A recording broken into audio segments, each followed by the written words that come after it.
What's up, Giants fans, Hub watchers, YouTube subscribers, Twitter and Instagram followers? It's Kush back at it again with another Giants video. Now today, at least later in the day, I'm not sure how much later, the OTAs for the Giants will officially begin. Now, didn't see really anything talking about it that much.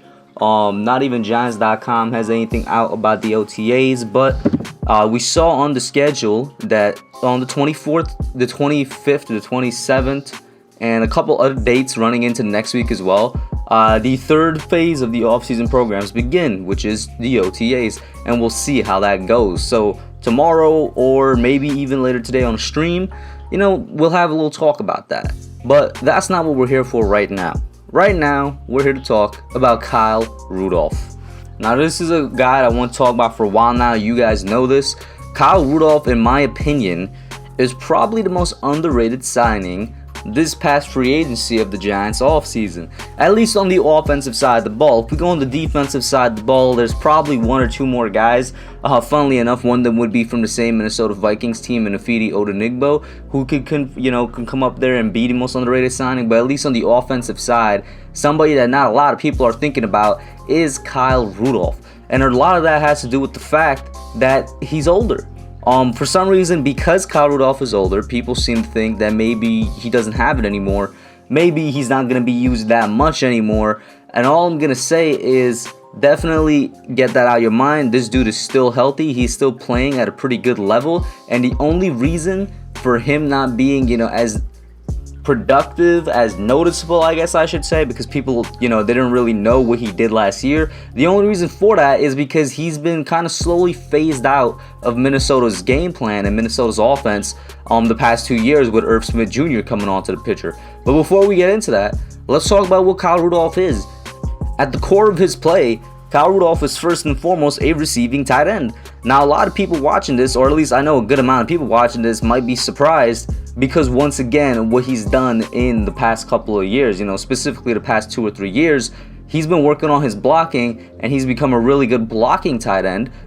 I'd say at his position, maybe top 10. It could be a stretch to say top 5, but he's become incredibly good and well known for his blocking abilities. But at the heart and core of himself, as a player, Kyle Rudolph is a receiving tight end. Even when he started in his rookie year, he didn't really see that much in terms of receiving game. He was featured in the offense if you go and look at the offensive snaps, but he only came out with 249 yards, and he didn't really break out until the 2016 season, which is kind of deep into his career, but that's when they started throwing the ball his way. And he had that year where he had 840 yards receiving, which is still to this day the highest count of his career. So, by the way, even though I'm saying he's a receiving tight end, don't get in your mind he's like, I don't know, like a Travis Kelce or a George Kittle type tight end or something that's going to get you 1,000 yards. No, he's not. And also, no, he doesn't have to be that in this Giants offense with the other weapons. What he needs to be as a receiving tight end for us is just somebody that catches and holds on to the football. And that's something he's been able to do consistently since his sophomore year of his career. Because in his rookie year, while he did come out with 66.7% catch percentage, he did drop in the sophomore year. But since then, I don't think he's had below 60% catch percentage in his career, and it's really just improved since that breakout year in 2016, where he went from 62 to then 70, then 78, then 81. So a nice consistent rise, and then down to 75 in 2020. The guy has a 68.1 catch percentage on his career, which is something I know that all of us are going to value incredibly, considering the last tight end or that we have. I'm saying it as if he's off the team, but considering that Evan Ingram, our current starting tight end, one, the guy that is supposed to be a big receiving threat for us, cannot seem to hold on to the football. And even though I think he's going to improve this year, because I've said it multiple times now, because of the fact that he won't be targeted that much just by leeway of having a Kenny Golladay on the team, having receivers that could get separation, and now having another tight end ahead of him, I still know for a fact I'm appreciating Kyle Rudolph and him actually holding on to the football. And Rudolph, from the period of like 2017 to 2019, that 3-year period, he played with two great receivers in Diggs and Thielen. They were probably the best receiving duo in the NFL at that time, he still managed to get around his career average. Like in 2017, he got 532 yards, then 634 in 2018, and then in 2019, that's when the emergence of Irv Smith kind of came about. He really dropped down to 367, and we saw that again in 2020 with 334, where the Vikings really started to use him as just a blocking type of tight end instead of that receiving, that move one.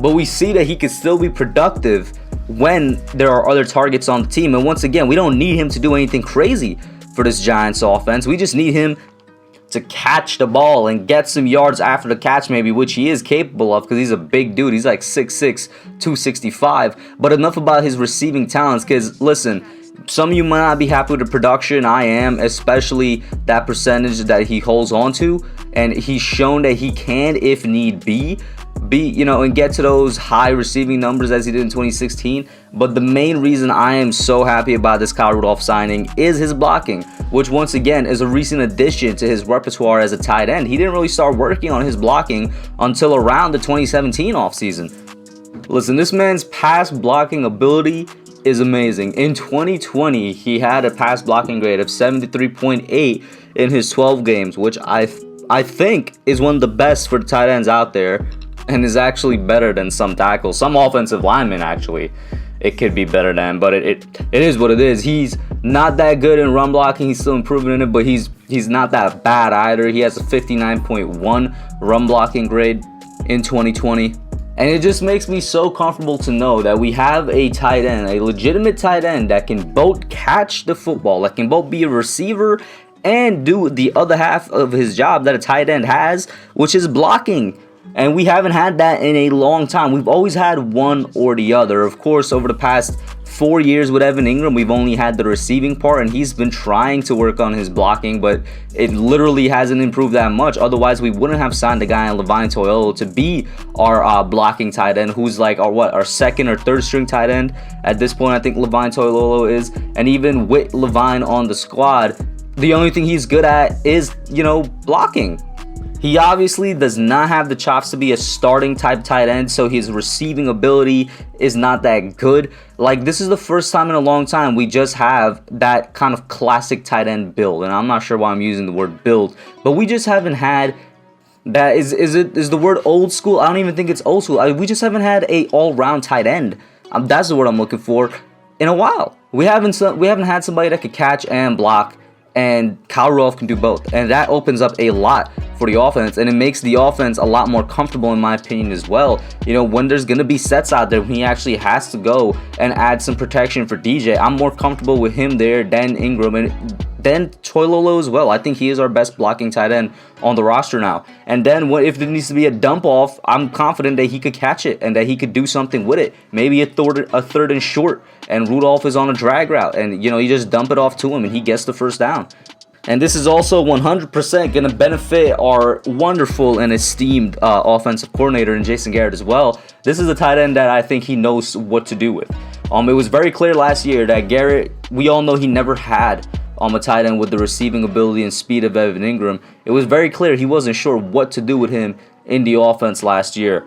Kyle Rudolph is definitely a lot more similar to guys he's worked with, especially to a guy like Jason Witten. And, well, this man made Jason Witten into almost a Hall of Famer. He knows how to use that build. I'm sure he's going to be way more comfortable with Kyle Rudolph on the roster now as well. And I will say this, Kyle should definitely start over Evan Ingram. That's just my opinion. He really should. This is an upgrade. This is 100% an upgrade. The offensive coordinator is going to like it.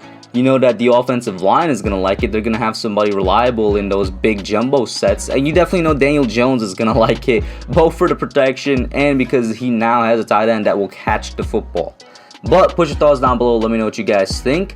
I just really think he was an underrated signing, and I think depending on how Jason Garrett uses him, I think he should have more snaps, especially definitely more targets than he did last year with cuts away from Ingram or just overlaps with him. I think it may be more the latter in terms of overlapping. It really doesn't matter to me. I do think he should be on the field quite a bit this season though. But put your thoughts down below. Let me know what you guys think. Like, share, subscribe, and I'm out. Thanks for watching. Don't forget to like, comment, subscribe, and share. I'll catch y'all in the next one.